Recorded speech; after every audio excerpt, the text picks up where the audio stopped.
નમસ્કાર દર્શક મિત્રો। તો પેન્શનરો માટે સારા સમાચાર છે।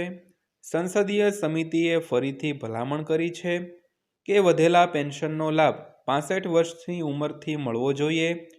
જો આ દરખાસ્ત સ્વીકારાઈ જાય તો લાખો પેન્શન ધારકોને આર્થિક રાહત મળશે। તો આ લેખમાં અમે તમને વિગતવાર જણાવીશું કે વય આધારિત પેન્શન વધારો કેવી રીતે લાગુ કરી શકાય છે અને તમને સીધો લાભ કેવી રીતે મળશે। તો મિત્રો, વિડીયો વિગતવાર જોતા પહેલાં આપણી આ ચેનલ તમે સબસ્ક્રાઇબ ન કરી હોય તો રોજે રોજ આવા જ પ્રકારની માહિતી મેળવવા માટે આપણી આ ચેનલ ન્યૂઝ વિથ ભાવેશને અત્યારે જ સબસ્ક્રાઇબ કરી લેજો। તો ઉંમર પ્રમાણે પેન્શન વધારવાનો પ્રસ્તાવ શું છે તેની વાત કરીએ તો સંસદીય સમિતિએ કેન્દ્ર સરકારને પેન્શનરોની ઉંમર પ્રમાણે વધારાનો પેન્શન વધારો લાગુ કરવા વિનંતી કરી છે। તો હાલમાં 80 વર્ષની ઉંમર પછી 20%નું પેન્શન વધે છે। તો પરંતુ નવા પ્રસ્તાવ મુજબ આ લાભ 65 વર્ષની ઉંમરથી શરૂ થઈ શકે છે। તો પેન્શન વધારાનો નવો પ્રસ્તાવ જોઈએ તો 65 વર્ષની ઉંમરે 5% વધારાનું પેન્શન, 70 વર્ષની ઉંમરે 10% વધારાનું પેન્શન તેમજ 75 વર્ષની ઉંમરે 15% વધારાનું પેન્શન અને 80 વર્ષની ઉંમરે 20% વધારાનું પેન્શન મળવું જોઈએ। તો સંસદીય સમિતિએ આ માંગ કેમ ઉઠાવી છે તેની વાત કરીએ તો સંસદીય સમિતિને જાણવા મળ્યું કે સરકાર છેલ્લા ઘણા વર્ષોથી આ દરખાસ્તને ટાળી રહી હતી। તો આવી ભલામણો અગાઉ પણ કરવામાં આવી હતી, પરંતુ સરકારે તેના પર કોઈ નક્કર પગલાં લીધા ન હતા।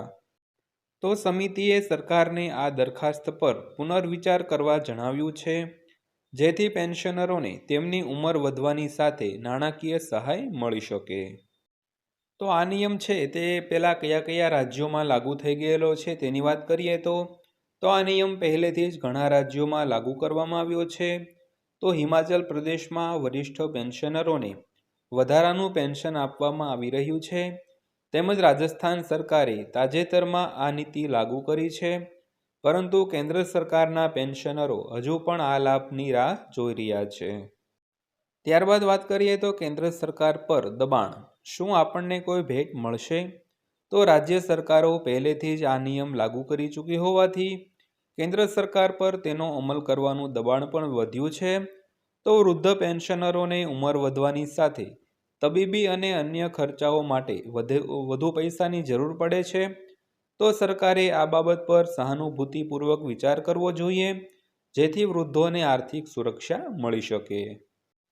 ત્યારબાદ અંતમાં વાત કરીએ તો જો આ દરખાસ્ત લાગુ કરવામાં આવે તો પેન્શનમાં વધારો 65 વર્ષની ઉંમરથી શરૂ થશે, જેનો સીધો લાભ પેન્શનરોને મળશે।